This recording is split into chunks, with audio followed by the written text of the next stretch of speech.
நண்பர்கள் அனைவருக்கும் அன்பான வணக்கம். இன்று சட்டமன்றத்திலிருந்து பாட்டாளி மக்கள் கட்சி வெளிநடப்பு செய்திருக்கிறோம். குறிப்பாக பள்ளி கல்வித்துறை, உயர்கல்வித்துறை, வருவாய்த்துறை, இந்த துறையில் நான் பேசும்பொழுது சில செய்திகள்லாம் குறிப்பிட்டு சொல்லிட்டு, இன்னைக்கு கல்வி ரொம்ப முக்கியமானது. கல்வியில் 10ஆம் வகுப்பு 12ஆம் வகுப்பு ஆண்டுதோறும் தேர்ச்சி விகிதம் வெளியிடுறாங்க, ரிசல்ட். அதில் கடைசியில் இருக்கிற மாவட்டம், தொடர்ந்து கடைசியில் இருக்கிற மாவட்டம் வன்னியர்கள் வாழக்கூடிய பின்தங்கிய வட மாவட்டங்கள்னு சொல்லி பேசிட்டு, இதையெல்லாம் போக்கணும்னு சொன்னால் நிலுவையில் இருக்கிற 10.5 விழுக்காடு உள் ஒதுக்கீடு வன்னியர்களுக்கு வழங்குவதை பற்றி குறிப்பிட்டு பேசுகிறாங்க. இதில் எந்த தவறுமே இல்லை. இந்த தவறில் பேரவைத் தலைவர் அமைச்சர்களுக்கு வாய்ப்பு கொடுத்துட்டு என்னை பேச விடாமலே அடைக்கிறாங்க. ஆனால் உண்மை ஒன்று, இதில் சாதிவாரி கணக்கெடுப்பு, வன்னியர்களுக்கு 10.5 விழுக்காடு இடஒதுக்கீடு, இது ரெண்டும் தனித்தனி பிரச்சனை. உள்ஒதுக்கீடு என்பது வழங்குவதற்கு மாநில அரசாங்கத்திற்கு அதிகாரம் இருக்கிறது. இப்ப என்ன சொல்றாங்க, சாதிவாரி கணக்கெடுப்பு நடத்தி தான் கொடுக்கணும்னு சொல்றாங்க. சாதிவாரி கணக்கெடுப்பு நடத்துவது என்பது தனி பிரச்சனை.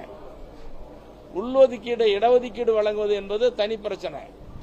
அப்படி ஒரு சமுதாயத்திற்கு இடஒதுக்கீடு வழங்குவதற்கு மாநில அரசாங்கத்திற்கு அதிகாரம் இருக்கிறது. அந்த அடிப்படையில் தான் இஸ்லாமியர்களுக்கு உள்ஒதுக்கீடு, அருந்ததியர்களுக்கு உள்ஒதுக்கீடு, மிக பிற்படுத்தப்பட்டவர்களுக்கு 20 விழுக்காடு இடஒதுக்கீடு, இதெல்லாம் தமிழ்நாட்டில் வழங்கப்பட்டது மாநில அரசாங்கம் தான். இதை நான் சொல்றேன். இந்தியாவில் எல்லா மாநிலங்களிலும் அந்தந்த சமுதாயங்களுக்கு உள்ஒதுக்கீடு வழங்குவதற்கு மாநில அரசாங்கத்துக்கு அதிகாரம் இருக்குது. இடஒதுக்கீடு நடந்துகிட்டு இருக்குது, இந்தியா பூரா நடக்குது. அதை தான் கேட்கிறோம். அதை திசை திருப்புறாங்க அமைச்சர்கள் எந்திரிச்சு. அது அரசியல் பேசுறாங்க, கூட்டணி பேசுறாங்க. கூட்டணிக்கு அரசியலுக்கு இதுக்கு சம்பந்தமே இல்லை. இது சமூக நீதி பிரச்சனை. நான் இன்னொன்னு கேட்கிறேன், ஒரு பள்ளத்தில் கீழே இருக்கிறாங்க, அவங்கள மேலே கை தூக்கி விடணுமா வேண்டாமா? அதை போலதான் இந்த பின்தங்கிய மக்கள் படிப்பதற்கு இடஒதுக்கீடு வேண்டும். சரி, இடஒதுக்கீடு வேண்டும்னு இப்ப மறுத்த எல்லாம் பேசுறாங்க. இதுவரைக்கும் மதுரை உயர்நீதிமன்றம் ரத்து செய்த வழக்கை உச்சநீதிமன்றத்தில் மேல்முறையீடு செய்தது மாநில அரசாங்கம் தானே, முதலமைச்சர் தானே. அது சரியா பண்ணீங்கல்ல, ஏன் மேல்முறையீடு பண்ணீங்க? அன்னைக்கு தள்ளுபடி பண்ணல, மேல்முறையீடு பண்ணீங்க. மேல்முறையீட்டில் உச்சநீதிமன்றம் நல்ல தீர்ப்பு சொல்லிச்சு. அப்புறம் 10.5 விழுக்காடு தரவுகளை சேகரிச்சிங்க 3 வருஷமா. அந்த தரவுகள் அடிப்படையில் ஏன் இடஒதுக்கீடு வழங்கல, காலந்தாழ்த்தாது, இதை தான் கேட்கிறோம். அதை பேசவே விடாம மாநில அரசாங்கம் பண்ண முடியாது, மத்திய அரசாங்கத்தை கேளுங்க. இது என்ன நியாயம்? இது புரிஞ்சிக்க முடியல. புரிஞ்சு பேசுறாங்களா அமைச்சர்கள், புரியாம பேசுறாங்களான்னு தெரியல. அமைச்சர்கள் பேசுறதுக்கு முன்னால உண்மையை சொல்றதுக்கு சபாநாயகர் விடமாட்டேங்கிறார். உண்மை சொல்ல வேண்டுமா வேண்டாமா? ஒரு விவாதத்தில் அமைச்சர்கள் ஒரு மாறுபட்ட கருத்து சொல்லலாம். அதுல ஒரு சில அமைச்சர்கள் உண்மையை சொல்றாங்க, சரியா சொல்றாங்க. முதலமைச்சர் சரியா சொல்ல வந்தாரு, பேரவைத் தலைவர் அவரே பேசுறாரு எல்லாத்தையும்.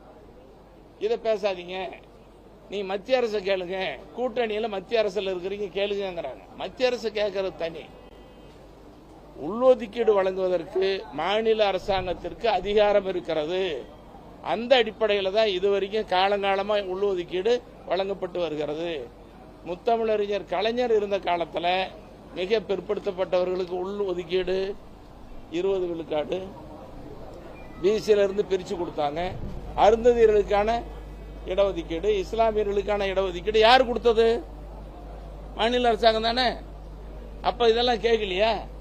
சரி, 69 விழுக்காடு இடஒதுக்கீடு அதிகமாச்சு. 50க்கு மேல போகக்கூடாது, 50 விழுக்காட்டுக்கு மேல போகக்கூடாது என்பது சட்டம். அன்னைக்கு இதை தக்க வைக்கணும். 69, பிசிக்கு 30, எம்பிசிக்கு 20, எஸ்சிக்கு 18, எஸ்டிக்கு 1. இப்ப 69 விழுக்காடு 50க்கு மேல போயிடுச்சு. அது கூடாதுன்னு சொல்லுது உச்சநீதிமன்றம். அந்த பிரச்சனையில அன்றைய முதலமைச்சராக இருந்த புரட்சி தலைவி அம்மையார் அவர்கள் இன்னைக்கு மத்திய அரசுல அரசியலமைப்பு சட்டத்தில் அட்டவணையில் சேர்த்தாங்க. அதுதான் இன்னைக்கு வரைக்கும் தக்க வச்சுக்கிட்டு இருக்கிறாங்க. உச்சநீதிமன்றமும் இப்ப கேள்வி கேட்குது, 69 விழுக்காடு எந்த அடிப்படையில் வழங்குறீங்க? அப்ப சாதிவாரி கணக்கெடுப்பு நடத்தி இதை தக்க வைக்கணுமா வேண்டாமா? 69 விழுக்காடு பிசிக்கு, எஸ்சிக்கு, எம்பிசிக்கு, எஸ்சிக்கு, எஸ்டிக்கு எல்லாத்துக்கும் இருக்குது. அதை தக்க வைக்கிறதுக்கு இந்த செய்யணுமா வேண்டாமா? இது சமூக நீதி பிரச்சனை தான் நாங்கள் பேசுறோம், அரசியல் பேசல. ஆனா முழுக்க முழுக்க சட்டமன்றத்தில் அரசியலை பத்தியும் கூட்டணி பத்தியும் பேசுறாங்க. நான் பேசுறது ஜி.கே. மணி இன்னைக்கு கேட்டது சமூக நீதி பிரச்சனை, இதை தான் பேசுறோம். அப்ப சமூக நீதிக்கு இடம் இல்லையா? தந்தை பெரியார் பிறந்த மண்ணுன்னு சொல்றோம், சமூக நீதிக்கு வித்திட்ட மண்ணுன்னு சொல்றோம். அப்ப சமூக நீதி சட்டமன்றத்தில் பேசாம எங்க சாலையில் போய் முச்சந்தில் தான் நான் பேசிட்டோம். இருக்கிற குறைகள் இங்க தானே சொல்ல முடியும், வேற எங்க போய் சொல்றது? நீங்க நீங்களும் சுட்டி காட்டுறீங்க. பீகார்ல கொடுத்தது சாதிவாரி கணக்கெடுப்பு நடத்தாங்க. சாதிவாரி கணக்கெடுப்பு நடத்துவது என்பது ஒரு பிரச்சனை, இடஒதுக்கீடு வழங்குவது என்பது மற்றொரு பிரச்சனை. நீங்களும் புரிஞ்சுக்கணும். சாதிவாரி கணக்கெடுப்பு நடத்து, அது தனியா பேசுவோம். இடஒதுக்கீடு சரி, இப்ப இடஒதுக்கீட்டை பத்தி இல்லைன்னு சொல்றீங்களே, அப்ப 3 வருஷமா எதுக்கு இவ்வளவு நடத்துறீங்க? எதுக்கு பிற்படுத்தப்பட்ட ஒரு நாளை ஆணையம் நீதி அரசர் பாரதிதாசன் தலைமையில் ஒரு குழு அமைச்சிங்களா? இதுக்கு தான் அமைச்சிங்க. அது தப்பா? முதலமைச்சர் தான் அமைச்சாரு, நல்லதுதான். இன்னொன்னு சொல்றாங்க, இன்னைக்கு அரசியல், அதாவது இடைத்தேர்தலை முன் வச்சு இதை பதிவு பண்ணணும்னு நினைக்கிறாங்கன்னு ஒரு அமைச்சர்.